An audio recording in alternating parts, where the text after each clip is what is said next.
Assalamualaikum warahmatullahi taala wabarakatuh dan salam sejahtera. Bertemu kembali Cikgu Sab. Kali ini saya akan membincangkan soalan di bawah tajuk logaritma. Okey. Soalan pada kali ini Cikgu akan memilih satu soalan yang agak mencabar, tetapi Cikgu berpendapat bahawa jika soalan ini para pelajar menjawab dengan aturan yang betul, pelajar boleh mendapat markah yang baik. Soalan ini dipilih kerana melibatkan beberapa hukum logaritma berdasarkan soalan tersebut. Baik, kita mulakan dengan langkah yang pertama, iaitu pelajar perlu melihat kepada soalan yang diberikan. Diberi log A asas 2 bersamaan M dan log B asas 2 bersamaan N. Ungkapkan log 16A bahagi B asas 4 dalam sebutan M dan N.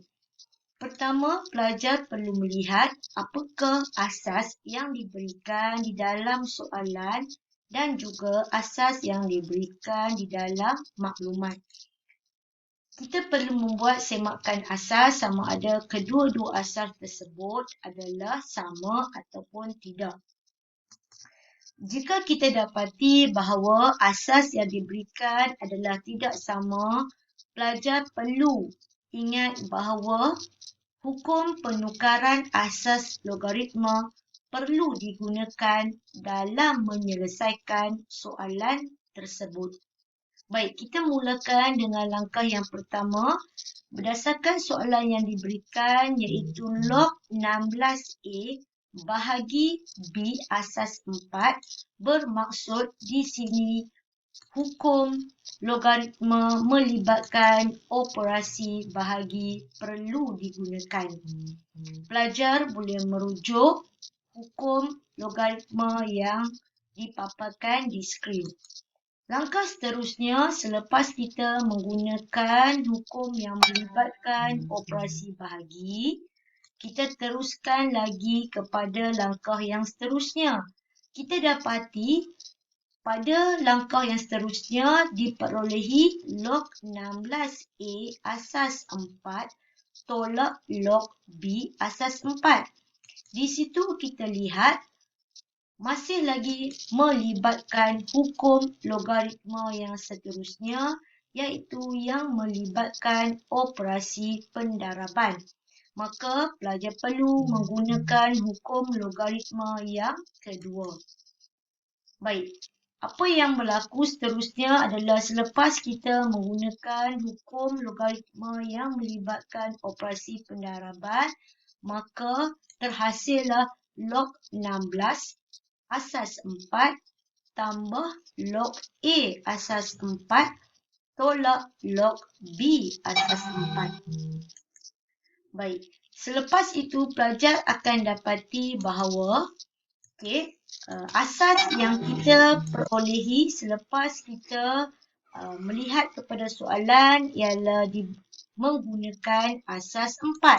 Maka seperti yang cikgu telah sebutkan tadi, kita perlu membuat penukaran asas, iaitu kita perlu menukar kepada asas 2. Ini kerana berdasarkan maklumat yang diberikan di dalam soalan.